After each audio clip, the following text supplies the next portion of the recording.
সারা রাত তো ভালো রকমের বৃষ্টি হচ্ছিল, তো সকালে উঠতেই ইচ্ছা করছিল না, উঠেই মনটা খারাপ হয়ে গেল, কোথায় ঘুমাবো তা না, এখন রেডি হতে হবে। তো তাড়াতাড়ি করে স্নান সেরে বসে পড়লাম, আর এখানে খেয়ে নিলাম ভাত, তারপর ঝটপট করে রেডি হয়ে নিলাম, কারণ আজকে যেতে হবে ডিস্ট্রিক্টে, আর বেশ কিছু রয়েছে ইম্পর্টেন্স কাজ।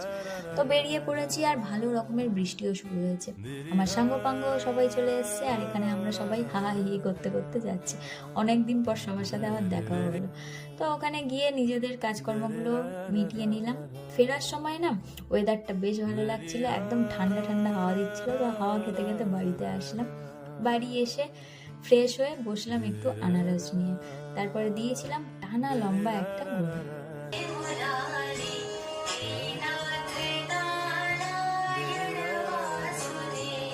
সন্ধ্যাতে মিও আমার থেকে আনিয়েছিলাম এটা, আর এই ধরনের খাবার আমি কত মাস পরে খেলাম তার কোনো আইডিয়া নেই। তো বেশ ভালো লাগলো, আর আজকের দিনটা আমার এইভাবেই কাটলো।